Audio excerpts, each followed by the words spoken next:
네, 첫 기도는 제가 대표로 기도하겠습니다.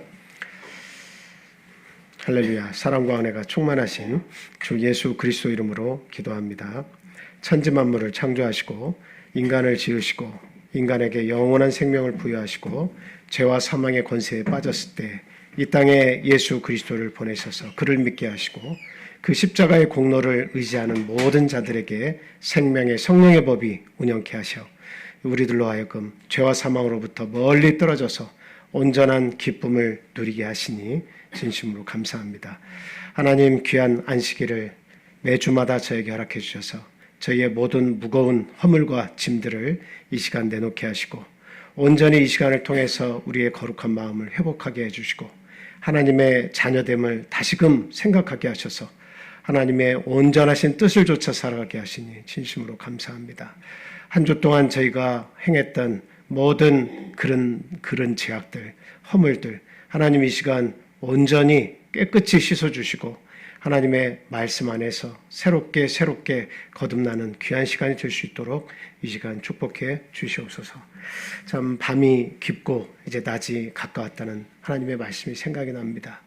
이 세상 모든 만물이 악을 향해서 달려나갈 때 우리 하나님의 재림이 준비되고 있음을 저희도 믿습니다.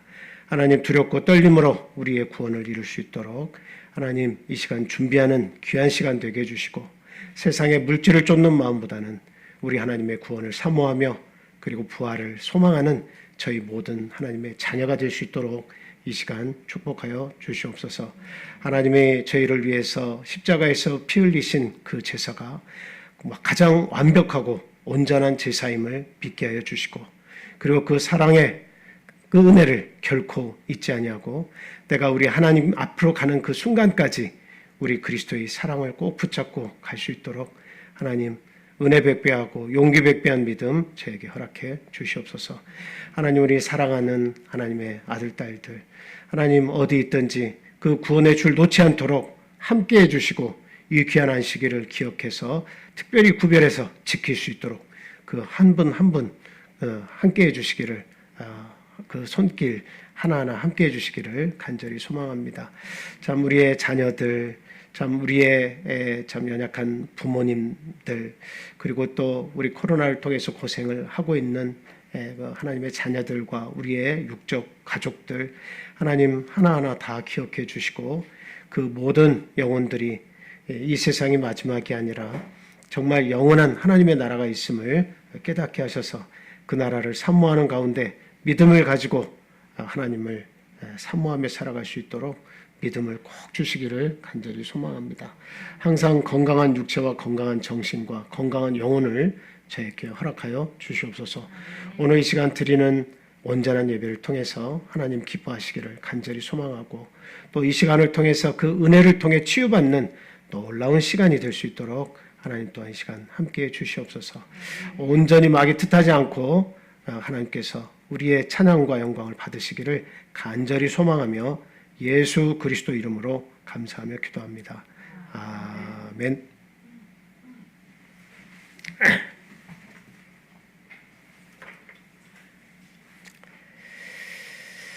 예수 그리스도 이름으로 하나님 말씀 전하겠습니다. 본문 말씀은 히브리서 10장 1절에서 39절 말씀인데요. 이 긴 내용을 다 한꺼번에 읽으려면 좀 시간이 많이 가니까 그때그때 찾아서 이렇게 읽도록 그렇게 하겠습니다.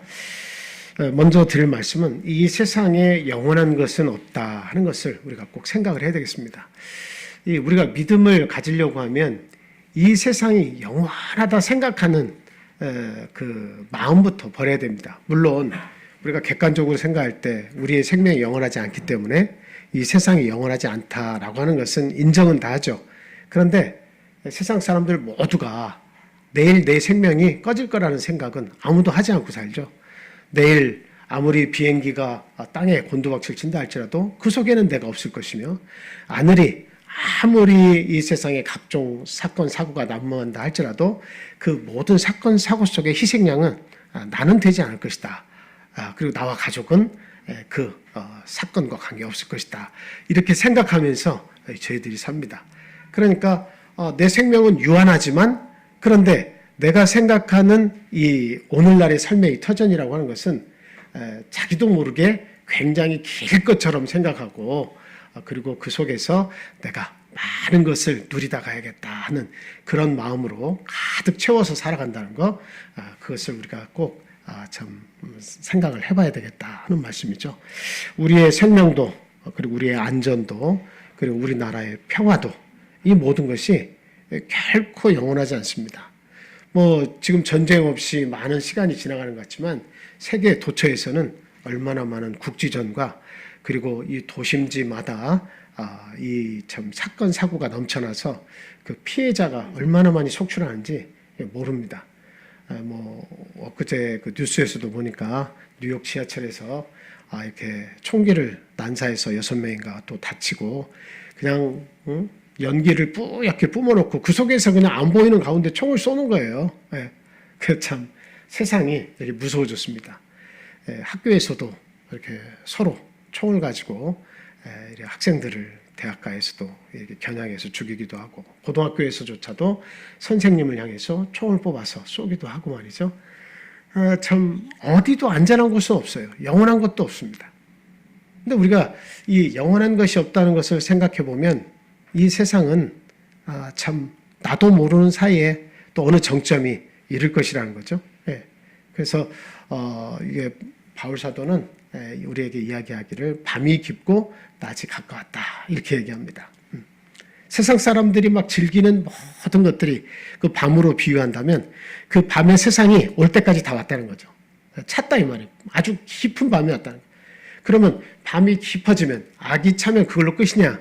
그것이 아니라 밤이 깊어지면 태양이 떠오르서 아침이 오는 것 같이 이 악이 가득 차면 그 다음에는 예수님의 재림이 다가오게 돼 있다. 그래서 예수님은 뭐 때문에 오시는 거예요? 첫째는 당신의 자녀들, 믿음을 끝까지 가지고 있는 자녀들의 구원을 위해서 이 땅에 오시지만 둘째는 또 심판주로 오신다라고 하는 사실이죠. 우리의 이 인간의 심판을 위해서 이 땅에 반드시 오시게 되어 있습니다. 그래서 우리가 영원하지 않다는 것에 반대 급부적인 영원한 것은 무엇인가를 우리가 꼭 생각을 해봐야겠다는 거예요. 그것은 다름이 아니라 하나님의 인간에 대한 사랑, 그것은 영원하다. 그래서 우리를 위해서 준비하신 그 영혼을 위해서 준비하신 예수 그리스도의 속죄 제사, 이것이 영원한 제사가 되어서 우리의 죄를 완전히 속해 주셨다. 그래서 더 이상의 속죄 제사가 없고 구원받은 우리들로 하여금 영원한 하늘나라, 영원한 하늘나라를 우리들로 하여금 상속받게 하셨다라고 하는 겁니다. 그래서 저와 여러분들은 영원한 생명에 대해서 동경하는 마음을 가지고 사셔야 됩니다. 반드시 부활이 있어요. 예수님께서 부활의 첫 열매가 되어주신 것도 인간의 형상을 가지고 이 땅에 오신 것도 그 의미가 뭐예요? 인간은 내가 육체를 가지고 왔지만 인간은 나와 같이 부활한다. 그 첫 번째로 보여주신 거예요. 그게 인간은 나와 같이 부활한다. 그리고 세상 모든 만물의 이치를 보여주면서 모든 것이 죽은 것 같지만 다시 다 살아난다는 겁니다. 그래서 그 인간의 그 부활을 통해서 영원한 세계를 하나님께서 우리에게 선물로 주신다. 이것을 우리가 알 때 우리는 영원한 속성이 있는 것, 하나님의 사랑과 영원한 생명과 그 속에서 우리가 참 영원토록 누리게 된다고 하는 것, 이것을 반드시 믿고 그것을 추구하는 저와 여러분들의 삶이 되야겠다 하는 말씀을 드립니다. 이제 본문에 들어가서 이렇게 보면 한 4가지 정도로 그 1절부터 39절의 내용을 이렇게 분해를 이렇게 할 수가 있습니다. 그 첫 번째의 말씀 무엇이냐면 옛 제사의 불완전성에 대해서 먼저 히브리서 기자는 10장 1절에서 4절에서 이야기하고 있습니다. 1절에서 4절 읽어주시기 바랍니다.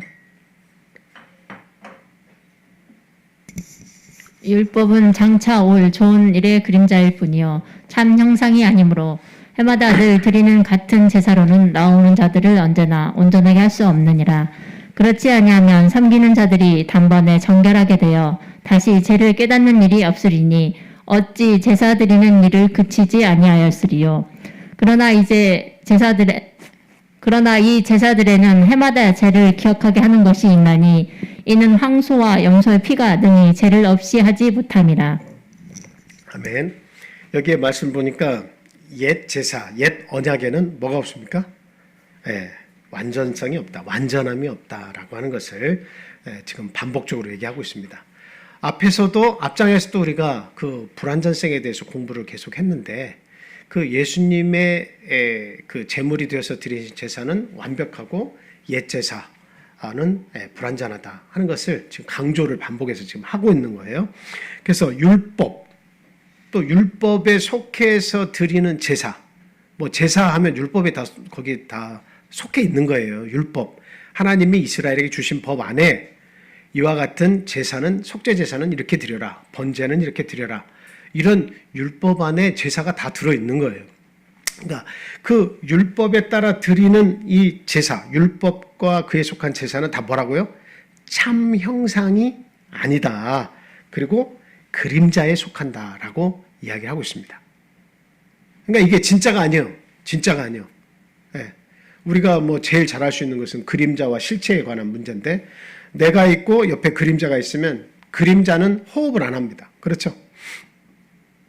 그리고 그 실체를 알 수가 없어요. 그냥 다만 대략적으로 이렇게 생겼구나, 이렇게 생겼을 것이다, 이렇게 추측을 할 뿐이지, 그 그림자를 보고 그 온전한 모습을 절대 그릴 수가 없습니다. 알 수가 없어요. 그러니까 그 어디까지나 그림자고 참 형상이 아니다. 그건 다 뭐를 추측하기 위해서 주신 겁니까? 앞으로 올 진짜 형상이 어떨 것인지 추측할 수 있도록 힌트만 주신 거예요. 힌트만 주신 거예요. 그리고 그 실체가 아니에요. 참 형상이 아니에요. 그러니까 그 율법에 속해서 드린 그 제사로, 또 율법을 통해서는 인간의 참된 구원이 있을 수 있다, 없다? 절대로 인간의 완전한 구원은 없다라고 하는 것을 우리가 알아야 되겠다는 겁니다. 그럼 무엇이 실체냐? 무엇이 실체냐? 저기 1절에 보니까 율법은 그 참형상이 아니다 하는데 그 사이에 뭐가 있어요?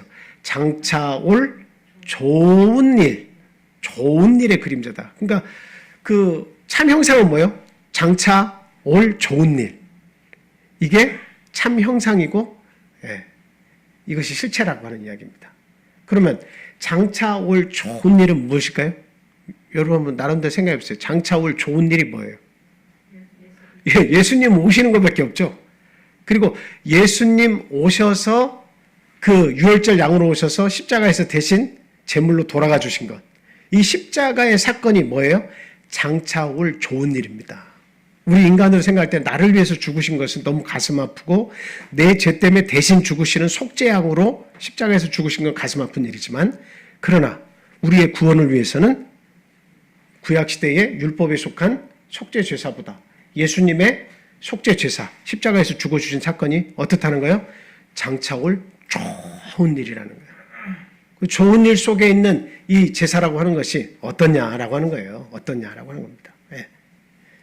그래서 예수님의 십자가의 도가 주는 구원과 영적인 축복이 장차 올 좋은 일이다. 그 예수님이 진짜 양으로, 속죄양으로 십자가에서 죽어주시는 그것을 보게 하는 힌트에 속한 것이 뭐다? 율법이다. 율법에 따라 드리는 또 제사다. 이렇게 우리가 생각을 하면 되겠습니다. 자, 그러면 이 옛 제사의 불완전성에 있어서 어떤 내용이 있느냐? 율법을 좇아서 해마다 드리는 속죄 제사로는 무엇을 온전케 할 수 없다고 이야기하고 있습니까?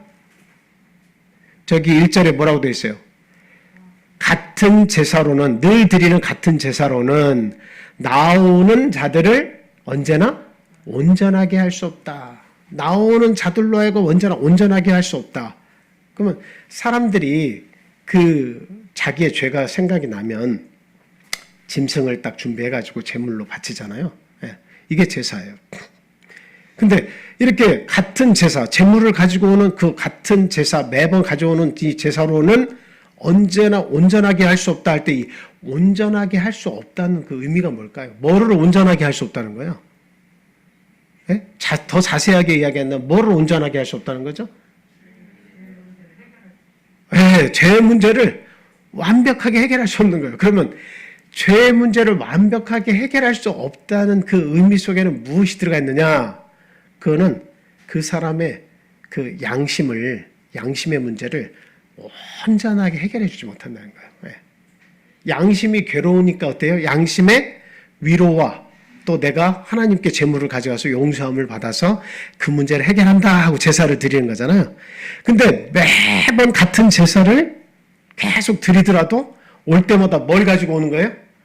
양심의 가책을 가지고 오는 거예요. 네. 양심의 자유함이 없이 양심의 꺼리낌을 가지고 하나님 앞에 오는 거예요.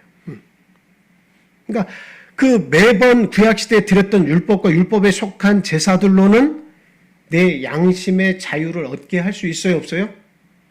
양심의 자유를 얻게 할 수 없어요. 해마다 뭐가 생각이 나서 와야 돼? 양심의 가책이 생각이 나서 또 제물 가지고 와야 돼.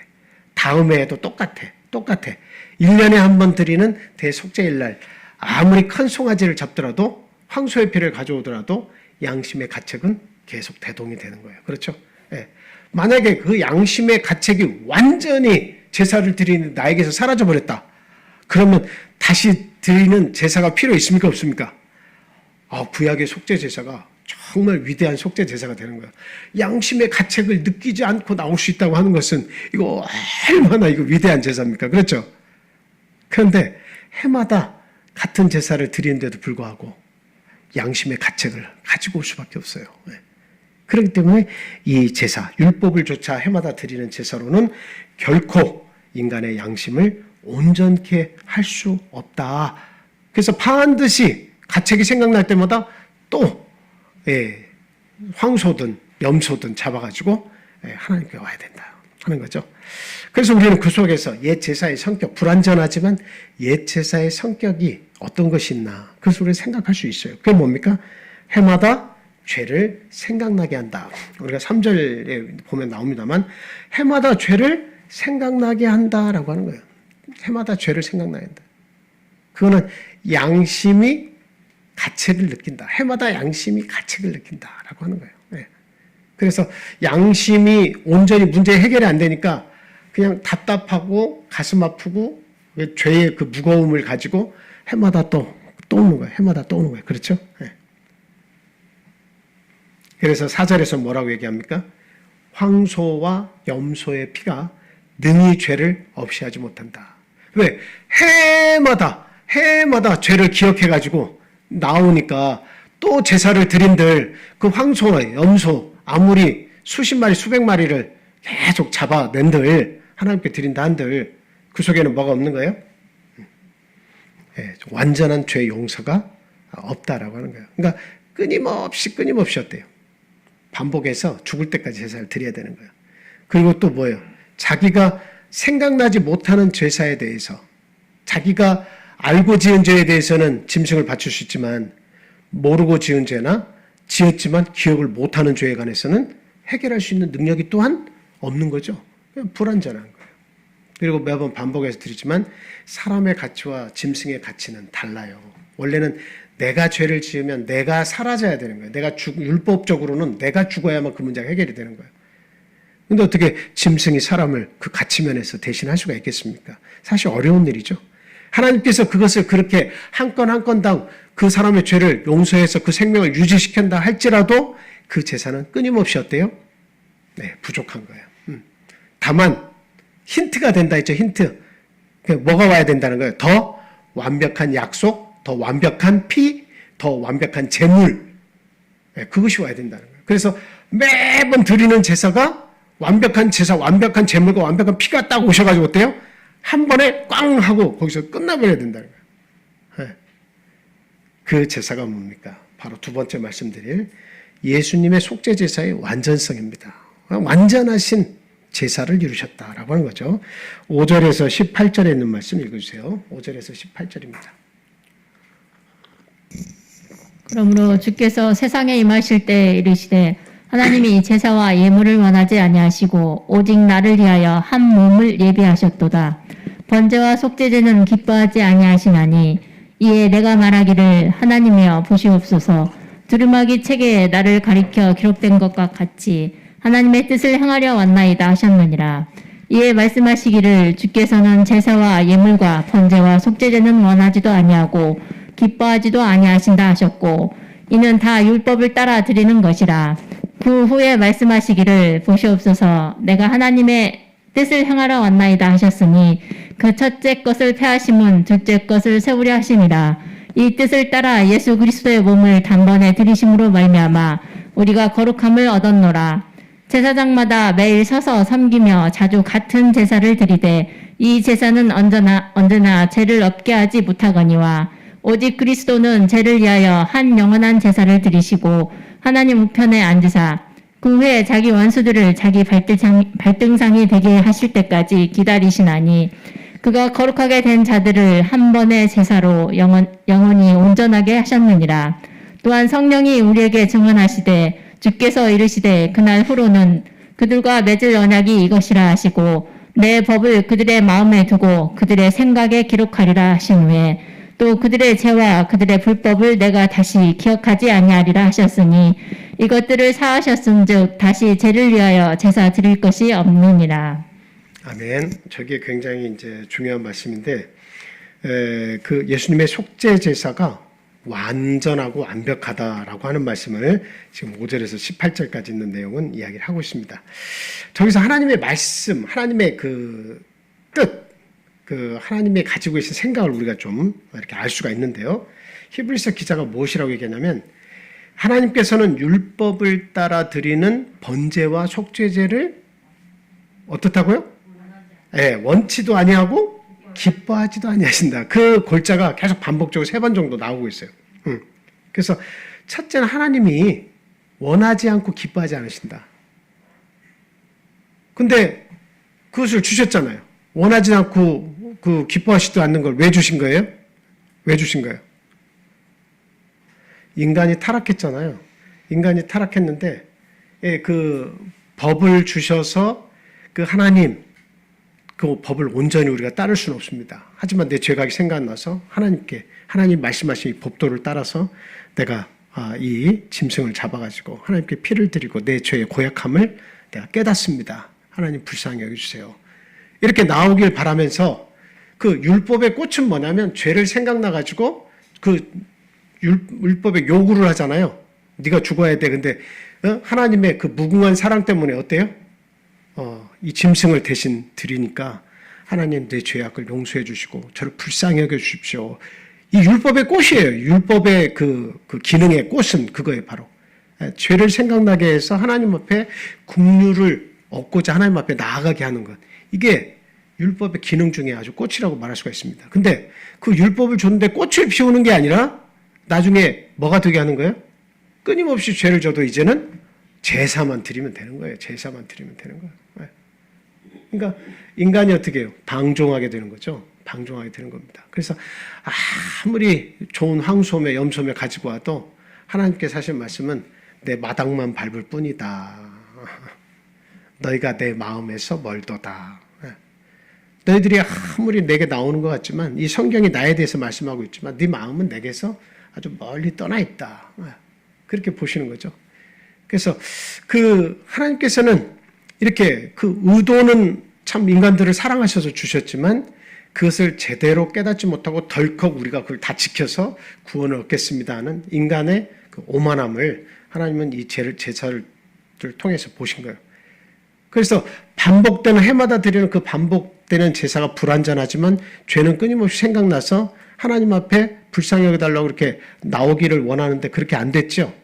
그러니까 하나님은 뭐예요? 이것을 계속 드리면서 그나마 너희들은 뭘 생각해야 된다는 거예요? 완벽한 메시아가 오는 것을 너희들 대망하게 될 것이다 라고 하는 겁니다. 그래서 그 하나님의 뜻을 좇아서 이 땅에 오신 분이 누구라고 지금 설명을 하고 있습니까? 한 몸을 예비하셨다고 그랬죠. 그 몸이 누구예요? 하나님께서 당신의 그 구원 사역을 위해서 한 몸을 예비하셨는데 그분이 누구라고 지금 얘기하고 있습니까? 바로 예수 그리스도다 이렇게 이야기를 하고 있습니다. 11절에 같은 말씀이지만 자주 같은 제사를 육체의 대제사장이 육신을 가진 대제사장이 드리지만 언제든지 죄를 없게 하지 못한다. 언제든지 죄를 없게 하지 못한다. 그것은 바로 율법의 그 속성입니다. 율법의 속성이에요. 언제든지 죄를 없게 하지 못해. 그 반복되는 제사가 율법에 따라 드렸다 할지라도 완벽하지 못하다는 겁니다. 그래서 뭐가 필요하다는 겁니까? 9절, 10절 우리가 읽었지만 뭐라고 해요? 하나님의 뜻을 내가 온전하게 지키기를 바란다. 그러면서 그 첫째 것을 폐하시고 둘째 것을 세우려고 하나님이 계획을 하셨다라고 하는 건데, 이 뜻을 따라서 예수 그리스도의 몸을 단번에 들이심으로 말미암아 우리가 거룩함을 입었다. 이렇게 얘기하고 있죠.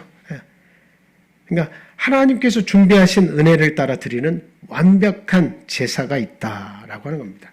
이건 하나님의 은혜예요. 하나님의 은혜. 인간 스스로가 온전하게 될 수 있는 길은 이 세상에는 아예 없습니다. 근데 하나님께서 인간을 너무 사랑하시기 때문에, 그 영원한 사랑 때문에 인간을 포기하지 않으시고 그 계획을 세우셨는데, 그 계획을 따라오신 분이 바로 예수 그리스도다. 하나님의 은혜를 따라 준비된 완벽한 제사, 그것을 성취하실 분이 바로 예수 그리스도다. 그래서 12절에는 뭐라고 표현하고 있습니까? 12절, 오직 그리스도는 죄를 위하여 한 영원한 제사를 드리시고 하나님 우편에 앉으사, 죄를 위해서 영원한 제사를 드렸다. 영원히 우리의 죄를 위해서 영원히 제사를 반복적으로 무궁무진하게 드려야 되는데, 우리 예수님은 한 영원한 제사를 단번에 십자가에서 딱 드리신 거예요. 그게 왜 가능했느냐? 예수님은 첫째, 죄가 없으시다. 죄가 없으시다. 그 가치를 한번 생각해 보세요. 죄가 없으시다. 죄가 없으니까 제물이 될 수 있는 거예요. 죄가 있으면 제물이 안 됩니다. 죄가 없으시니까 하나님이 원하시는 죄를 속할 수 있는 제물이 되는 거예요. 둘째는 우리 예수 그리스도의 가치를 한번 생각해 보세요. 하나님이세요. 예수 그리스도는 하나님과 동등됨을 취할 것으로 여기지 아니하시고 인간의 형체를 가지고 이 땅에 낮아져서 오신 분이시죠. 그러니까 그분이 누구세요? 나와 아버지는 하나이기 때문에 그분이 누구세요? 내 안에 아버지가 있고 아버지가 내 안에 있다고 얘기하지 않습니까? 그러니까 예수 그리스도는 하나님이시기 때문에 아들의 형상을 가지고 왔을 뿐이지 하나님이시단 말이에요. 그 가치면에서 인간 한 사람을 커버할 수 있는 그런 힘만 있으신 게 아니라 온 인류를 어때요? 다 그 죄를 다 커버하고도 남으신다라고 하는 거예요. 그 가치면에서 우리 예수님은 영원한 속죄를 단번에 이루실 수 있는 그런 능력을 가지고 계시다라고 하는 거예요. 그 완벽한 제사를 예수님이 그 십자가에서 성취하셨다라고 하는 겁니다. 그래서 그가 그 제물로서 하신 일이 뭡니까? 14절에 뭐라고 얘기되어 있어요? 그가 거룩하게 된 자들을 한 번의 제사로 영원히 온전하게 하셨느니라. 영원히 온전하게 하셨다. 그럼 저희들이 한번 여러분 생각해 보세요. 아까 앞에서도 얘기했지만 우리들의 그 양심의 가책이라는 것이 해마다 생각난다고 하는 것은 1년에 한 번 그 전 국민을 위한 속죄 제사가 있기 때문에 해마다 같은 제사로는 죄를 제물을 드리는 것이지만 속죄하지 못한다, 그런 표현을 썼잖아요. 근데 사실은 우리가 바빠가지고 대속죄일 올 때까지 기다렸다가 한꺼번에 전 국민을 사해 줄 때 하나님께 제사를 드리지만 사실은 우리의 양심은 항상 노출이 되어 있잖아요. 그냥 항상 죄에 대해서 어떻다는 것을 알 수 있어요? 하루하루 제사를 드리고 나서 돌아오는 길에 또 죄가 형성되면 바로 제물을 가지고는 못하죠. 다음 날이든 한 달 뒤든 몰아서 또 해야 되잖아요. 그러다 보면 잊어버릴 수도 있고. 그러니까 사실은 이게 하루도 온전한 마음으로 살 수 없는 것이 인간의 이 마음이에요. 하루도 온전하게 못 살아요. 그렇게 살 수밖에 없었는데 영원히 우리를 온전케 하셨기 때문에 이제 이 제사 외에는 이제 제사가 딱 없어졌죠. 완전한 제사를 딱 이루셨기 때문에 양심의 가책을 가지고 두려운 마음으로 이 속에 와가지고 막 아휴 이거 문제를 어떻게 해결하지? 아이고 어떻게 해결해? 내가 내 길에는 염소라도 있으면 한 마리 잡아가지고 그냥 그 바치고 그 순간 위로는 얻을 수 있을 텐데 내가 이렇게 교회 생활을 하면서 교회 올 때마다도 이 무거운 마음을 가지고서 아이고 어제는 또 우리 부부끼리 싸웠네, 내 자녀하고 또 안 좋은 일이 있었네, 이웃과 또 막 치고받고 싸웠네, 내가 하나님 믿는다면서 이게 뭔 일이래, 막 가책 속에서 죄 속에서 여기에 나오고 하는 그것을 사실은 하나님의 이 영원하신 속죄제사는 그것조차도 어떻게 했다는 거예요? 사실은 다 해결해 버린 거예요. 이미 예수 그리스도의 십자가의 은혜를 내가 믿음으로 인식하고 그걸 확실히 믿고 그 안에 구원이 있다는 것을 온전히 인정을 하면 나의 삶 속에서 있는 모든 내 허물과 모든 것에 대해서도 사실은 어떻다는 거예요? 이미 속죄제사가, 영원한 속죄제사가 예수님을 통해서 다 이루어진 거예요. 사실은. 그렇기 때문에 내 양심이 막 아파가지고 고통스러워가지고 여기에서 막 고개 숙이고 하나님 말씀도 제대로 못 듣고 교회 나오는 것도 별로 마음이 탐탁지가 않고 누가 나를 보는 것 같고 나를 알면 내가 창피해서 하나님 앞에 못 나올 것 같고 이런 마음가짐으로 하나님은 못 나오게 하시려고 완벽한 제사를 이루신 거예요. 다만 뭐는 있어야 돼요. 뭐는 있어야 돼요. 십계명을 통해서 그 율법 주신 율법을 통해서 율법의 대명사가 십계명 아닙니까? 그 십계명을 통해서 내 죄는 어떻게 해야 돼요? 발견을 해야지. 내 죄악이 이런 것이 있구나. 불편한 죄악이 이런 것이 있구나. 이런 걸 가지고서 내 죄를 발견해서 하나님이 온전한 제사를 다 이루셨지만 그 깨달은 마음을 가지고 십계명을 통해서 깨달은 마음을 가지고 누구에게 감사한 마음으로 나와야 돼요? 예수 그리스도 앞에 감사한 마음으로 나와야죠. 그러면 그 예수 안에는 뭐가 있어요? 내가 믿는 예수 안에는 뭐가 있다고 얘기하고 있습니까? 예수 안에 있는 생명의 성령의 법이 거기 있다는 거예요. 예수님께서 우리에게 새 언약, 새 법을 우리 안에 주셨다고 되어 있죠. 저 말씀을 읽다 보면 새 법을 우리에게 주셨다, 마음에 두셨다라고 하는 거예요. 그 새 법이 뭘까요? 여러분, 그 새 법이 뭘까요? 네? 새 법을 주셨대요. 그 법이 뭐예요? 생명의 성령의 법이에요. 예수 안에 오고 예수를 믿고 떠나지 않으면 결코 정죄함이 없는 생명의 성령의 법이 예수 그리스도 안에 있는 겁니다. 그 예수 그리스도 안에 있는 법은 우리를 어떻게 해요? 자유롭게. 왜 자유롭게 하는 거예요? 영원한 속죄를 이루셨으니까 내가 영원히 반복적으로 드려야 될 그 죄사를 예수님이 대신 십자가에서 다 완벽하게 성취하신 거예요. 내가 다 이뤘다. 율법이 너에게 어떤 죄를 짓든 요구하는 뭐에 대해서는 내가 다 네가 드려야 할 온전한 미래의 제사에 네가 드려야 될 번패스러운 죄까지 내가 필요 없도록 완벽하게 내가 제물이 됐다. 완벽한 제물이 됐다. 제사는 이미 끝났다. 그렇게 얘기하신 거예요. 그러니까 이미 그 예수님이 제물이 돼서 죽어주신 그 사건이 뭐라는 거예요? 생명의 성령의 법이 되어버린 거예요. 그래서 십계명은 여전히 우리에게 있어서 내 죄를 생각나게 하고 깨닫게 해주는 그 힘, 아름다운 능력은 여전히 있죠. 그런데 뭐는 없어요? 율법의 요구의 고통은 우리에게서 떠났어요. 그러니까 뭘 가지고 주님 앞에 못 나오는 거예요? 양심의 가책을 가지고 주님 앞에 나오지 않는다 이 말이에요. 양심의 무거움과 두려움과 하나님의 처벌이 두려워서 이렇게 나오는 그것은 우리에게 없다는 거예요. 그게 구약시대와 예수님의 옛 언약과 새 언약의 차이입니다. 끊임없이 양심의 가책을 해결 못해서 해마다 같은 제사를 드리는데 양심의 아픔을 가지고 왔지만 그러나 예수 그리스도의 은혜의 법 안에서는 생명의 성령의 법이 계속 운용되고 있기 때문에 영원한 속죄를 이루셨기 때문이에요. 그게. 그래서 그 속에는 정죄가 없잖아요. 너 인마 죄 졌는데 어떡할 거야 이 나쁜 놈. 내가 그렇게 용서해 줬는데 계속 죄를 짓냐 이놈아. 이런 정죄가 우리에게 지금 따라오지 않는 거예요. 우리는 가끔 잘못 생각하는 것은 구약시대의 율법처럼 돌아갈 때가 굉장히 많죠. 세례받고 예수님의 그 온전하신 생명의 성령의 법이 이 교회 안에 역사하고 있음에도 불구하고 내가 뭔가 허물과 또 죄악이 있으면 교회를 또 못 나오고 등한시 여기는 거예요. 두려움 속에서 하나님 앞에 못 나오는 거예요. 양심의 가책이 돼가지고 아니 더 이상 제사가 없는데 주님 앞에 나오는 거 외에는 없는데도 그런데도 그냥 내 죄가 창피하고 주님 앞에 막 안타까운 심정이 들어서 아니 창피해서 어떻게 나가 이렇게 생각하는 거예요. 그거를 없애주셨다는 거예요. 그러니까 그게 정말 감사하다는 것을 반복적으로 깨달으면 나중에는 거기서 떠나가면 그 문제가 더 온전하게 해결이 되겠죠.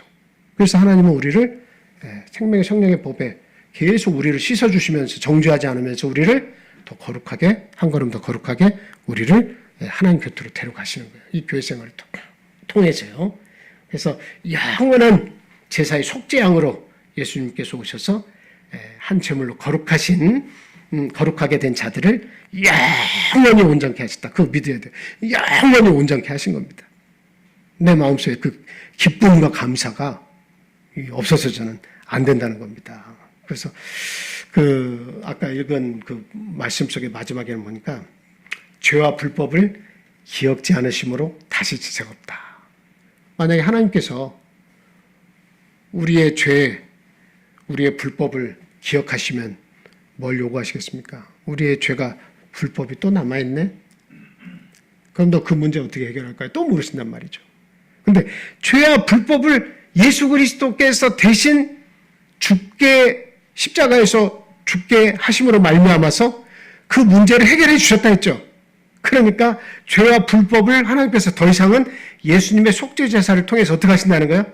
우리의 죄악을 기억지 않으신다는 거예요. 기억지 않으신다. 여러분들은 예전에 보니까 간디가 고기를 먹으면 안 되는데 그 고기가 원체 먹고 싶어서 그걸 먹었단 말이에요. 몰래. 근데 이제 그 부모님에게 그 종교 때문에 그 소를 먹었다는 이야기를 못 하는 거예요. 그 두려움 속에서 계속 부모를 눈치를 보면서 이렇게 살았던 그런 대목이 있습니다.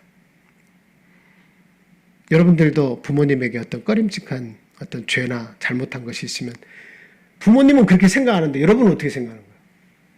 계속 부모님의 눈초리가 거슬리죠. 혹시나 부모님이 나를 알고 계실까? 내 죄악을 알고 계시지 않을까? 내가 부모님의 지갑에서 돈을 훔친 것, 부모님 몰래 부모님의 재산을 내가 일부 이렇게 잘못 운용한 것, 부모님이 알고 계실까? 근데 부모는 그것을 알고는 있지만 기억을 안 하고 그냥 사셔요. 그냥 부모는 그래서 일일이 막 어디에다 기억해놓고 노트에다가 기록해놓고 몇 월 며칠 너 이거지 뭐, 너 몇 월 며칠 이거 봐, 너 어떻게 할 거야 이거? 그러면 그 자식들이 부모하고 온전한 관계가 형성이 되겠습니까? 사랑의 관계가 형성이 안 되죠. 부모는 어떤 존재여야 되는 거예요? 끝없는 사랑의 존재가 돼야 되는 거예요. 우리 인간이 조금 불편한 감정이 있어서 자녀들과 부모가 티그락티그락 할 수는 있겠지만 그러나 우리와 인간의 부모와 자식 사이에서도 끊임없는 사랑이 요구되지만 하나님과 인간 사이의 그 사랑이라고 하는 것은 우리가 하나님을 생각할 때 하나님의 사랑은 이만큼일 거야, 바다와 같을 거야, 이걸로서는 표현 못하는 거예요. 하늘, 우주 공간, 그것과도 해결이 안 되는 거예요. 하나님이 우주를 창조하셨지만 하나님의 사랑은 우주만큼이다 라고 말할 수 없는 거예요. 그건 여전히 표현력이 부족한 거예요. 끝도 없으신 거예요. 우리 하나님의 사랑은. 그 하나님께서 당신의 아들로서 이 땅에 예수 그리스도를 제물로 드려가지고 인간을 위한 제사를 드리셨을 때는 죄와 불법을 내가 기억하지 않을게. 이제는 옛 언약은 폐해졌고 예수 그리스도 새 언약을 통해서 내가 너희 마음속에 내 법을 두고 생명의 성령의 법을 두고 영원토록 정죄하지 않고 그 속에는 영원한 하나님의 사랑과 하나님의 은혜 가운데 살 수 있도록 내가 해줄게. 이 약속이 거기에 우리의 마음속에 두고 살게 행하신 거예요. 그러니까 우리가 뭐가 되는 거예요? 하나님의 성전이 되는 거예요. 성령이 내 안에 계셔서 생명의 성령의 법이 내 속에서 계속 역사하고 있는 거예요. 그 생명의 성령의 법이 계속 역사하려면 우리 안에는 성전에 있어야 할 십계명이 하나님의 법이 우리 안에 있어야 되고 죄가 생각나고 내 죄가 밝혀질 때마다 어때요? 은혜의 보좌 앞에 하나님께서 죽음을 통해서 예수님이 죽으심을 통해서 휘장을 찢어가지고 하나님께 직접 나아가는 길을 열어놓으셨잖아요. 은혜의 보좌 앞에 직접 나아가지고 예수님의 공로를 의지해가지고 어떻게 해요? 내 죄를 고백하면 되는 거예요. 속죄제사는 이미 다 이루신 거예요. 나는 그 두려움보다는 하나님께 감사함을 가지고 계속 반복적으로 예수 그리스도 앞에 나가는 것밖에 방법이 없어요. 그게 우리가 살 길이다라고 하는 겁니다. 자, 그래서 우리 예수님의 제사는 너무도 완벽한 온전한 제사였다라고 하는 겁니다. 자, 세 번째로는 여기 그 히브리서 10장에서 하고자 하는 이야기가 뭐냐면 죄사함을 받은 성도들이 짐짓 죄를 범할 때 나타나는 결과에 대해서 경고를 하고 있다. 우리 성도님들이 가장 까다롭게 생각하는 구절이 바로 이 구절입니다. 26절에서 31절 읽어주세요.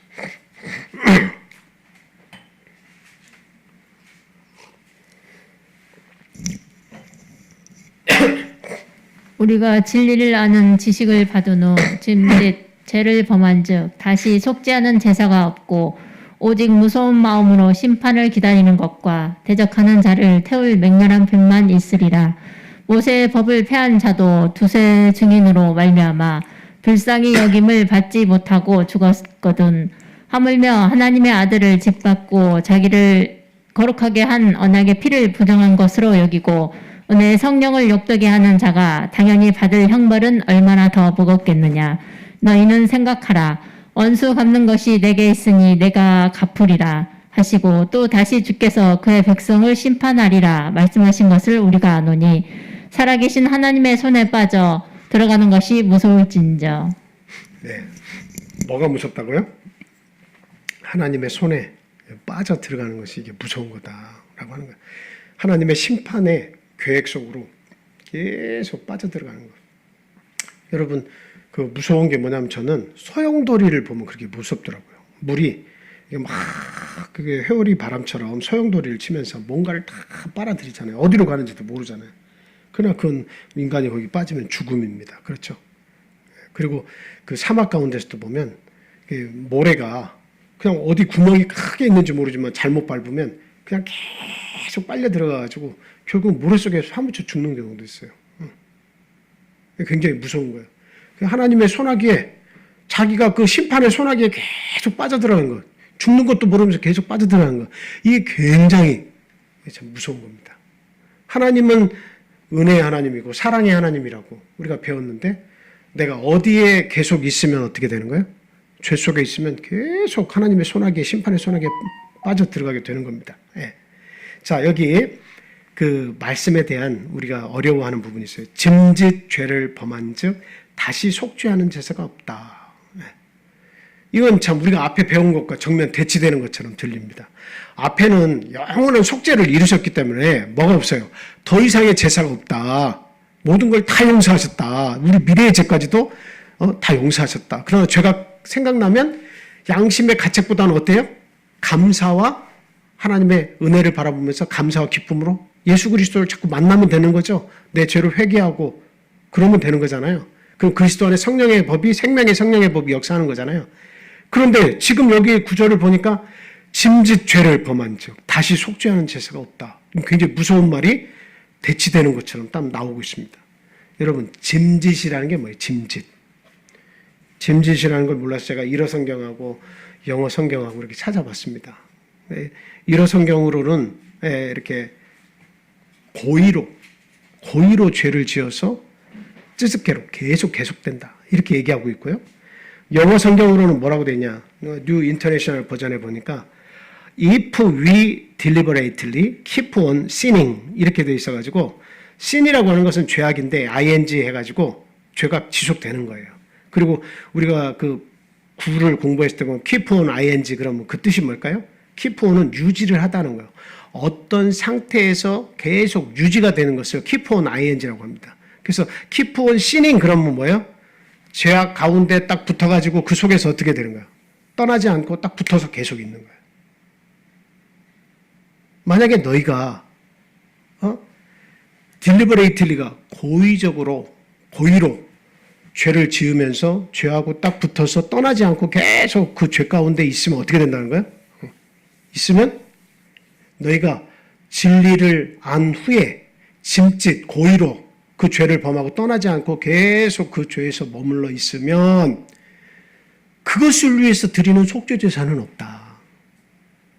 파멸, 하나님의 심판만이 남아있다. 아주 뜨거운 맹렬한 대적을 치는 불밖에는 없다. 그렇게 이야기하고 있습니다. 그러니까 우리가 알아야 되는 게 뭐냐면 이해를 잘 하셔야 돼. 이해를 잘 하셔야 돼. 우리가 어떠한 죄를 졌더라도 내 마음이 아직까지 하나님을 향해 있고 하나님께 돌아가가지고 회개하고 싶은 마음이 생긴다 그러면 그건 뭐예요? 아직도 하나님의 은혜 가운데 있다는 거예요.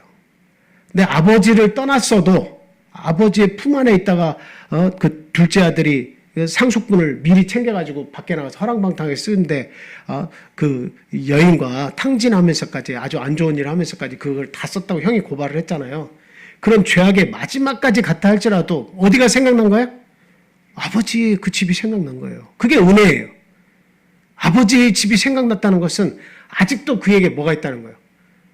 생명의 씨앗이 남아있다는 것을 이야기하는 거예요. 그래서 회개하고 거기에서 돌아와서 아버지의 품으로 돌아오면 생명의 성령의 법 안으로 다시 돌아온 거예요. 그래서 아버지가 하시는 말씀이 뭐예요? 내게 있는 것은 다 네 것이고 네 동생은 뭐 했다가 다시 살아났다고요? 죽었다가 다시 살아났다고 이야기하고 있습니다. 죽었다가 다시 살아난 것이 아니냐. 그래서 내가 잔치도 벌어지고 아들의 위치를 회복시켜준 게 아니냐. 죽었다가 살아 돌아왔다. 죽음에까지 이르렀다가도 돌아올 수 있는 경우는 뭐예요? 생명의 성령의 법을 생각하고 아버지에게는 은혜가 있다는 것을 알고 어쨌든 회개하고 돌아오면 하나님의 은혜가 있어요. 용서가 있어요. 그러니까 우리가 호흡을 하고 있다는 것은 대단히 감사할 일이에요. 아직까지도 회개할 수 있는 그 기회가 남아있다는 거죠. 근데 문제는 뭐예요? 회개를 안 해. 그리고 회개가 안 돼. 그래서 제가 이런 부분을 계속 반복적으로 말씀을 드렸지만 왜 회개가 안 돼? 회개하면 되지. 이렇게 얘기하지만 회개가 안 되는 상황에 도달하면 회개가 안 돼요. 하고 싶지만 회개가 안 돼요. 마음으로는 회개하고 싶지만 회개가 안 되는 그 지점이 있다 이 말이에요. 그건 뭐예요? 딱 밀접해 있어가지고 죽음이 가까이 오면서 두렵지만 안 되는 거예요. 떠나지지 못하는 거예요. 이거 죽는 거예요. 그러니까 내가 그것을 거짓말하는 것, 뒤에서 욕하는 거, 술 취한 거, 방탕한 거, 그 다음에 그 계시록 21장에 보면 그 다음 색욕하는 것, 기타 여러 가지 얘기 나와 있잖아요. 그런 내용들을 다 보면 딱 붙어가지고 안 떠나고 반복적으로 거기에서 머물러 있어요. 마음으로는 회개하면 돼. 이게 맴돌지만 계속 거기서 고착화가 돼가지고 나중에는 어떤 능력을 상실하는 거야? 나에게 호흡할 수 있는 하나님의 은혜는 계속 진행이 되지만 회개할 능력을 상실해버리는 거예요. 그럼 어떻게 되는 거예요? Keep on sinning 되는 거예요. 죄 속에서 계속 있는 거예요.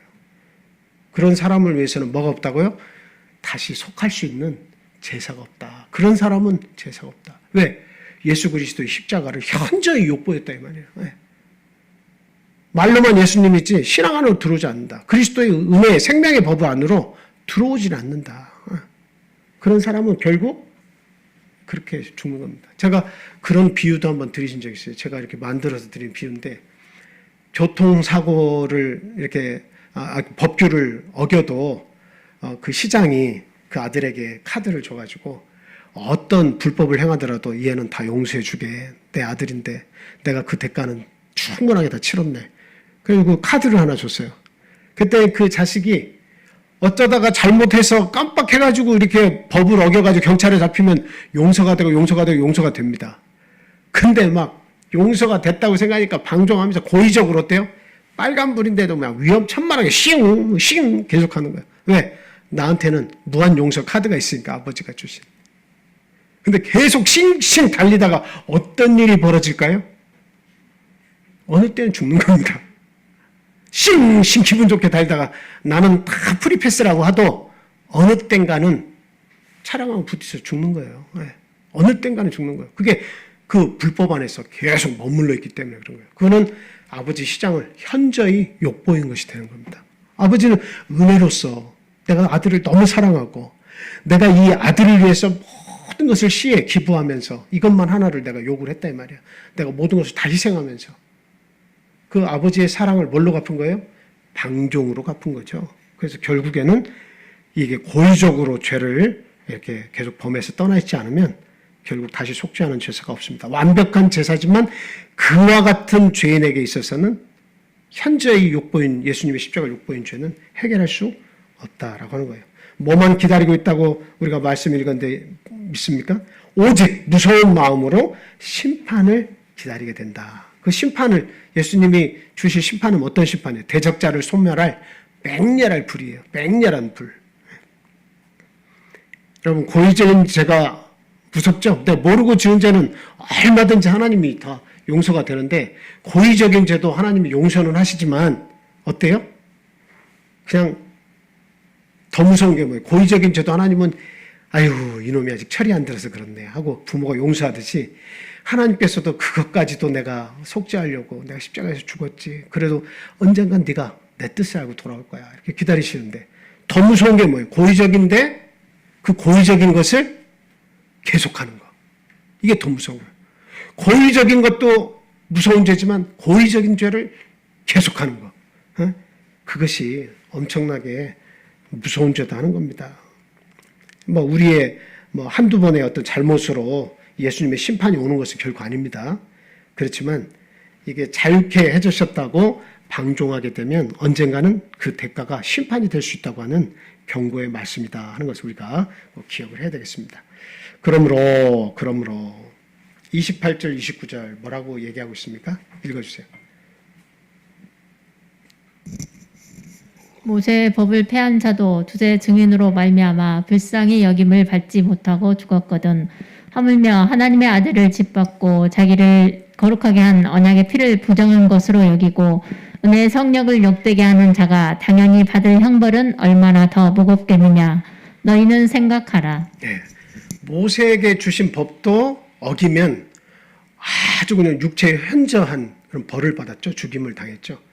그런데 더군다나 예수님께서, 하나님의 아들이 이 땅에 그 인간을 죽을 수밖에 없는 운명에서 구원하시기 위해서 속죄양으로 와주셨기까지 했죠. 그 예수 그리스도의 십자가를 현저하게 부정하고 믿지 못하고 의심하고 그리고 아예 배척하면 어떻게 되겠느냐 하는 겁니다. 하나님의 법을 어겼으면, 성령을 어겼으면 어때요? 그 벌은, 이거는 그런 형벌에 관한 너무도 무서운 심판만 남아있다라고 하는 거죠. 맹렬한 불이다라고 하는 거예요. 예. 에베소서 4장 30절 말씀 보겠습니다. 에베소서 4장 30절. 다 같이 읽겠습니다. 시작. 하나님의 성령을 근심하게 하지 말라. 그 안에서 너희가 구원의 날까지 인치심을 받았느니라. 그래서 결국은 이와 같이 내가 어떤 그 반복적인 고의적인 죄에 빠져서 헤어나오지 못하도록 하라 하는 것은 하나님의 성령을 근심하게 하지 마라. 근심은 뭐예요? 용서를 계속 해주시지만, 끊임없이 하나님은 용서해 주시고 싶으시지만 너 그러다 죽는다. 그러다 죽어. 나는 너를 영원히 사해주고 싶지만 너 그러다가 하나님 내 예수 그리스도 밖에 나가가지고 너 죽는다. 나를 그렇게 배척하고 이 하나님의 은혜를 모르고 네 마음대로 살다가 그때 마지막 날이 오면 어떡할 거냐. 성령이 근심한다 이 말이죠. 그래서 성령을 근심하게 하지 말라라고 하는 겁니다. 자, 마지막 네 번째는 32절부터 마지막 39절까지 있는 말씀인데요. 이렇게까지 완벽한 제사, 온전한 제사를 통해서 하늘의 영원한 기업을, 후사를 얻게 이렇게 해 놓으셨는데, 너희들이 사는 이 세상에서 사는 동안 어떻게 하라는 거예요? 신앙의 인내, 믿음의 인내를 꼭 가져라 하는 당부의 말씀이 마지막 부분에 기록이 되어 있습니다. 자, 여기에서 보니까 32절부터 앞쪽에 보면 어떤 말씀이 있어요? 한번 읽어줘 보세요. 32절만 읽어주세요. 전날에 너희가 빛을 받은 후에 고난의 큰 싸움을 견디어 낸 것을 생각하라. 아멘. 자, 지금 히브리서 이 기자는 어디에서 어디로 돌아가려고 하는 사람들에게 지금 막 예수님에 대해서 계속 설명하는 거예요. 유대교에서 기독교로 개종했다가 다시 옛날의 율법과 대제사장과 천사의 그 우월하다고 생각하는 천사 우월주의 생각과 그리고 모세, 예, 율법을 대표하는 모세로 자꾸 돌아가려고 하는 마음이 생겨가지고 예수님이 얼마나 귀한지 모르고 그 십자가의 은총이 얼마나 귀한지 모르고 온전한 속죄 제사가 구약의 제사보다 실체고 더 좋은 것을 알지 못하는 자들이 유대교로 회개하려고 하니까 어때요? 안 된다 지금 얘기하고 있잖아요. 근데 너희들이 어땠느냐 과거에 그것을 생각해 보라는 거예요. 어땠다는 거예요? 빛을 받은 후에 고난의 큰 싸움이 있었는데 너희들이 참고 인내한 거 기억해라. 여러분들 예수님 믿으면 그냥 편하고자 예수를 믿는 사람도 있어요. 예, 기복적, 구복적 신앙이라고도 하고 기복적 신앙이라고도 하는데, 그러니까 복을 구하는 신앙은 뭐냐면 내가 예수님을 선택했으면, 불교 석가모니를 선택했으면 뭐가 뒤따라와야 된다는 거예요. 평안과 그 다음에 복이 따라와야 된다는 거예요. 고통이 오면 안 돼. 종교를 선택함에 있어서 내가 뭔가 종교의 대상을 선택했는데 평안과 복이 와야지 어떤 안 좋은 우한, 안 좋은 일들이 벌어지면 잘못된 종교라고 생각해버리는 그런 구복적인 그런 그 신앙이 있습니다. 그런데 지금 빛을 받은 후에 고난에 큰 싸움이 있었고 참은 것을 생각을 하라고 하는 것은 예수를 믿으면 평탄한 삶만 있다는 거예요? 뭐가 있다는 거예요? 고난이 있다는 거예요. 예수님을 믿으면 고난이 있다는 겁니다. 근데 그 고난이 와도 네가 유대교에서 기독교로 개정했지만 예수를 믿었지만 유대교인들이 너를 돌아가게 하려고 막 얼마나 회유책을 쓰고 얼마나 그냥 너에게 아픔을 주고 안 돌아오니까 막 죽이려고 하고 그런 일들이 얼마나 많았냐. 근데 너 그거 다 참고 인내했지 않았느냐. 그거 생각해라. 예수 그리스도의 그 위대함과 네가 그것을 깨닫고 예수님께 왔으면서 그 고난도 다 참았으면서 왜 이제 돌아가려고 하는 거야. 완벽한 제사도 없는데 예수님이 완벽한 제물이 되셨고 완전한 제사를 이루셨는데 그거 못 깨닫고 왜 돌아가려고 그래 또. 그 말입니다. 그래서 참을 수 있었던 이유들이 뭐냐 너희가. 지금 그거 묻는 거예요. 33절에서 36절 말씀 읽어주세요. 고난을 네가 참았는데 그 참을 수 있었던 이유가 뭐냐? 33절부터 36절. 혹은 비방과 한란으로서 사람에게 구경거리가 되고 혹은 이런 형편에 있는 자들과 사귀는 자가 되었으니 너희가 갇힌 자를 동정하고 너희 소유를 빼앗기는 것도 기쁘게 당한 것은 더 낫고 영구한 소유가 있는 줄 알미라. 그러므로 너희 담대함을 버리지 말라. 이것이 큰 상을 얻게 하느니라. 너희에게 인내가 필요하면 너희가 하나님의 뜻을 행한 후에 약속하신 것을 받기 위함이라. 예, 그 이유가 뭐라고 돼 있어요? 더 낫고 34절에 보면 더 낫고 영구한 소유가 있는 줄 압니다. 네가 예수를 선택하고 여기로 개종한 이유는 뭐냐? 더 구약의 모든 율법과 그 천사 우월 숭배 사상하고 대제사장과 모세와 율법 제사 이런 것보다 예수님에게 네가 속한 것은 더 낫고 영구한 소유가 너에게 있는 거. 그것을 네가 알았기 때문에 인내한 거 아니야? 지금 그 말한 거예요. 그거 잃어버리면 안 된다는 거예요. 그거 잃어버리니까 자꾸 유대교로 돌아가려고 하는 거예요. 오늘날도 마찬가지지만 우리 신앙인들도 기독교를 선택해가지고 하나님의 진리의 말씀을 깨닫고 빛이 번쩍여서 내가 예수 믿어야겠다 이렇게 했는데 뭘 잃어버리면 또 세상으로 돌아가는 거예요. 영구한 소유, 이 세상보다 더 가치 있는 것이 있다는 것을 깜빡 잊어버리면 어때요? 세상으로 금방 돌아가 버리는 거예요. 언제 내가 믿었느냐는 거죠. 돈이 좋고 재물이 좋고 명예가 좋고 권세가 좋고 친구가 좋고 여행이 좋고 뭐 좋은 게 많이 있으면 어때요? 하나님보다 이게 더 좋다고 생각되면 그 더 나은 가치를 잃어버리면 어때요? 언제든지 세상으로 돌아가는 거예요. 언제든지 세상으로 돌아가는 거예요. 영구한 소유가 중요한 건데 이 세상 내가 앞으로 남은 20, 30년에 목숨을 거는 거예요. 나중에 어떻게 될 값에 지금 내가 포기 못 하겠다는 거예요.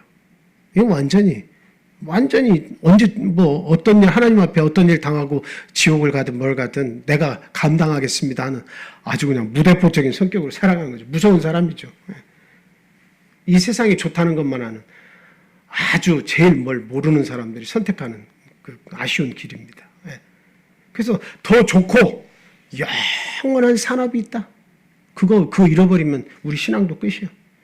그 다음에 저기 보니까 36절에 뭐라고 되어 있습니까? 너희가 인내에 필요한 이유가 하나님의 뜻을 행한 후에 뭐가 있다고요? 약속이 있는데 그 약속을 받기 위해서다. 여러분 약속은 뭐예요? 영생입니다. 영생. 이 세상은 70평생 80평생 살다가 끝이잖아요. 969세 무드셀라가 살았지만 969세 사르나 100살 우리가 사르나 거기서 거기 도토리 키재기예요. 예? 영원한 생명 속에서 천년이 무슨 소용이 있어요. 천년 살았다고 그게 자랑거리가 됩니까? 일단 죽으면 소용이 없는 거예요. 만년을 살았다고 자랑해도 잊혀지는데 뭐 누가 기억해줘. 죽으면 끝이에요. 그거는 만년이냐 천년이냐 100년 살았냐 한 살만 살다 죽었냐 그건 아무것도 비교할 수가 없는 거예요. 영원한 세상에서는. 그러니까 영생이냐 죽음이냐 이렇게 생각하는 거예요. 가치가 영생이냐 죽음이냐 이 두 가지밖에 없는 거예요. 죽으면 아무것도 아닌 거고 영생은 이거는 뭐 어떤 가치를 대놔도 이거보다 더 좋은 가치는 없죠. 영생보다. 영구한 산업. 그래서 하나님께서 하나님의 뜻을 행한 후에 우리에게 주시는 것은 영원한 생명이다. 그래서 하나님이 만드신 우리가 거할 거처는 거처할 곳이 많도다. 우리가 가보지 못하는 별들의 세계가 무한 펼쳐진 거는 보지도 못하고 가보지도 못하는데 왜 만들어 놓으셨어? 우리에게 주시려고. 영원한 생명이 있어야만 그 세상을 누리는 거예요. 우주도. 영생을 우리에게 주시기 위해서 그 약속을 우리는 받기 위해서 인내해야 한다라고 하는 겁니다. 자, 그러면서 37절에는 우리에게 더 강력한 말씀을 하십니다. 뭐예요? 본문 37절을 보니까 예수님의 재림이 이제 더 가까워졌다. 예수님의 재림이 더 가까워졌다라고 하는 겁니다. 너희에게 인내가 필요함. 저기 읽었죠? 37절에 잠시 잠깐 후면 오실 리가 오시리니 지체하지 아니하시리라. 우리는 지금도 예수님 오신다고 말씀은 성경에서도 계속 공부하고 반복적으로 듣고 오신다 했지만 아직도 안 오고 계시잖아. 그럼 도대체 언제 오신다는 말이에요? 여러분, 도대체 언제 오신다는 말입니까? 첫째는 내가 죽을 때 개인적인 죽음이 종말입니다. 그 다음에 두 번째 종말은 뭐예요? 예수님이 심판주로 오시면 끝이에요. 근데 여러분 한번 생각해 보세요. 우리 인류의 시작을 이 우주의 시작이라기보단 지구의 시작만년도 1억만 년 전, 몇 억, 10억만 년 전 막 이렇게 얘기하는데 이 사람이 그거는 유추하는 것이지 10억만 년 전부터 지금까지 막 이렇게 진화가 되었다고. 모든 진화는 시간만 갖다 대면 문제가 다 해결이 돼버려요. 항상 얘기하지만 그거는 과학적인 증거가 아니에요. 시간을 들이대서 1년, 10만 년 전부터 이런 일이 있어서 사람 계속 진화되어 왔다. 침팬지가 사람으로 진화되어 왔다. 시간만 10만 년 안에 어떤 변화가 있을지 모르죠. 그러니까 그것만 갖다 대면서 시간만 그냥 들이대가지고 다 진화되었다는 거예요. 사람은 또 그걸 믿어요. 증거가 하나도 없는데.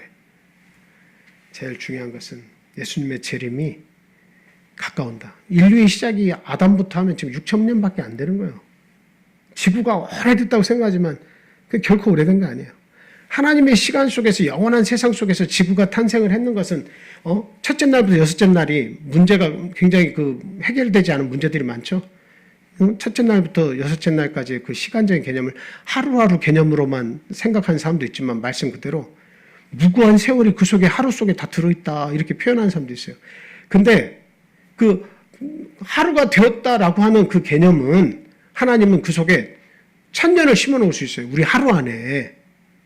그걸 모르면 그냥 시간적으로 엄청나게 오랜 세월이 흐른 것처럼 또 해석하는 사람도 있습니다.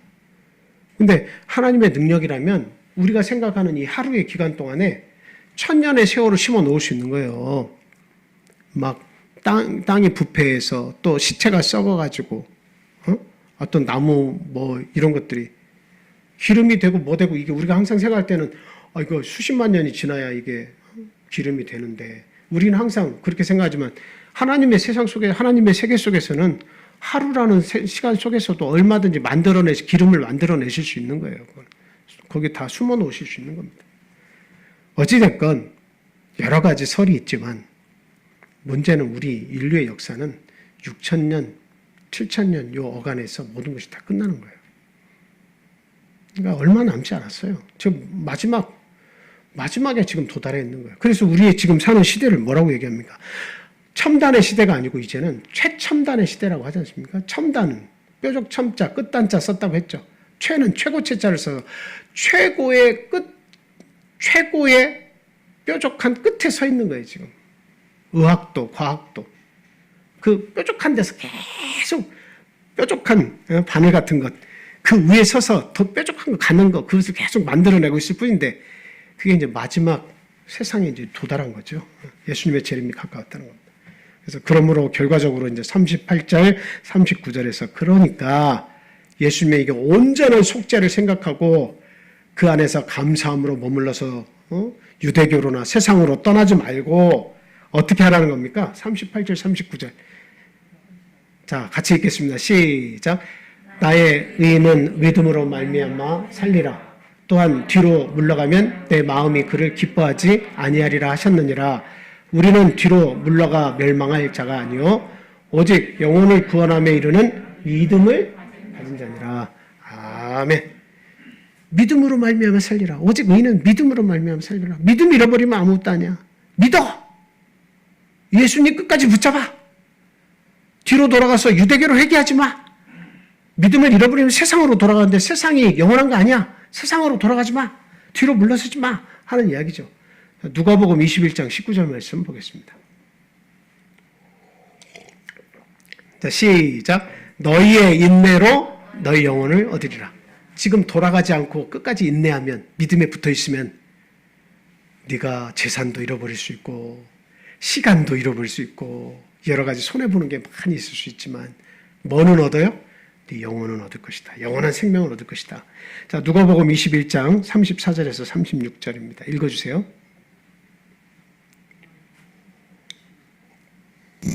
너희는 스스로 조심하라. 그렇지 않으면 방탕함과 술 취함과 생활의 염려로 마음이 둔하여지고 뜻밖의 그날이 덕과 같이 너희에게 임하리라. 이날은 온 지구상에 거하는 모든 사람에게 임하리라. 이러므로 너희는 장차 올 이 모든 일을 능히 피하고 인자 앞에 서도록 항상 기도하며 깨어있으라 하시니라. 네, 우리가 그리스도 예수 안에 생명의 법이 있다는 것을 알고 그 법을 우리 안에 두셨다고 그랬어요. 네? 성전을 우리 안에 두셨다고 했습니다. 하나님께 나아갈 수 있는 길까지 우리에게 십자가의 죽음 완벽한 제사를 통해서 우리 안에 성전을 만들어 놓으시고 하나님 앞에 직접 나아갈 수 있는 길을 성전을 여기서 열어 놓으셔가지고 우리가 기도하는 그곳이 하나님께 나아가는 길이에요. 곳이고 그렇게까지 해놓으셨는데 너희들 조심해. 방탕함과 술 취함과 생활의 염려로 마음이 둔해져가지고 뜻밖의 그날이 덫과 같이 임할 수 있다. 그냥 그렇게 흥청망청하게 살다가 어느 날 갑자기 네 생명이 딱 끝나면 돌아오지 못하고 죽는다 이거예요. 그리스도 예수 안에 생명의 성령님 법이 있건 없건 돌아오지 못하고 죽으면 아무 소용없다는 거예요. 그러니까 항상 그리스도 앞에 서 있도록 주의하라. 내가 세상에 있어도 그리스도 앞에 그리스도와 함께 내가 그냥 같이 사는 거예요. 그리스도와 함께. 그래서 우리가 5대 중심을 놓잖아요. 하나님 중심, 예수 그리스도, 예수 십자가 중심, 그 다음 성령 충만 중심, 하나님의 말씀 중심, 교회 중심. 이게 우리를 살리는 법이에요. 그 안에 거하라는 거예요. 자, 이와 같이 예수님의 완벽한 제사 덕분에 우리 모두는 오늘날 번패스러운 제사를 더 이상 드리지 않아도 되게 되었습니다. 그래서 그 결과로 죄에서 완전한 자유를 얻게 되었죠. 두렵고 떨림으로 하나님께 나오는 것이 아니라 정죄받지 않기 때문에 감사와 기쁨을 가지고 우리는 그리스도 안에 계속 머물 수 있게 되었다라고 하는 겁니다. 그러므로 우리는 마지막까지 믿음에 인내, 물러서지 않는 담대한 믿음을 가지고 살아야겠습니다. 영원한 산업, 영생을 우리가 받도록 힘써야 되겠다 하는 말씀을 드립니다. 자, 마지막 로마서 13장 11절에서 14절 같이 읽고 간단히 기도하고 마치겠습니다. 자, 로마서 13장 11절부터 14절까지 같이 읽습니다. 시작. 또한 너희가 이 시기를 알거니와 자다가 깰 때가 벌써 되었으니 이는 이제 우리의 구원이 처음 믿을 때보다 가까워졌습니다. 밤이 깊고 낮이 가까웠으니 그러므로 우리가 어둠의 일을 벗고 빛의 갑옷을 입자. 낮에와 같이 단정히 행하고 방탕하거나 술 취하지 말며 음란이나 호색하지 말며 다투거나 시기하지 말고 또한 오직 주 예수 그리스도로 옷 입고 정욕을 위하여 육신의 일을 도모하지 말라. 네, 우리 다 같이 기도하겠습니다. 오늘 주신 하나님의 완벽한 제사의 은혜 같이 다시 한번 생각하시고 하나님께 감사드리시기 바라고요. 그리고 참 우리의 육신의 가족들 참 하나님 꼭 믿어서 나와 같은 구원에 이룰 수 있도록 우리가 우리의 가족들을 위해서 불쌍히 여기고 기도해야겠습니다. 또한 저희의 믿음이 후퇴하지 않고 뒤를 돌아보는 신앙이 되지 않도록 항상 하나님 우리에게 믿음을 더해 주십시오라고 기도해야겠습니다. 그리고 우리 안에 이렇게 같이 행하고 있지만 여기에 같이 참석하지 못하고 있는 우리의 가족들 어디에 있든지 하나님 이 안식의 은혜, 동일한 은혜를 우리 영혼의 가족들에게도 함께 해주시기를 이렇게 우리가 간구해야 되겠습니다. 구도자와 아직 믿음의 뿌리가 깊이 내리지 못한 우리 믿음의 가족들 기억하시고 항상 또 같이 기도해 주시기 바랍니다. 그리고 또 전도의 문을 우리에게 열어주셔서 참 우리가 죽을 때까지 단 한 명의 생명이라도 반드시 구원하고 하나님 앞에 가게 인도해 주십시오. 구원의 열정을 우리에게 주시라고 기도해야겠습니다. 또 이 나라 유민족이 곧 그 지방 대선거를 앞두고 있습니다. 지방 선거도 정직하게 치러질 수 있도록 또 하나님이 기뻐하시는 정치인들이 나올 수 있도록 우리가 함께 기도해 주시고요. 또 우크라이나 사태 기억하시고 참 그 백성들을 위로해 주시고 빨리 하루속히 전쟁이 끝날 수 있도록 평화가 찾아올 수 있도록 하나님 인도해 주십시오 하고 같이 또 기도해 주시기 바랍니다. 자, 코로나로 고생하시는 분들 위해 하나님의 그 강건한 역사 또 위해서 또 기도해 주시기를 바랍니다. 기도하겠습니다.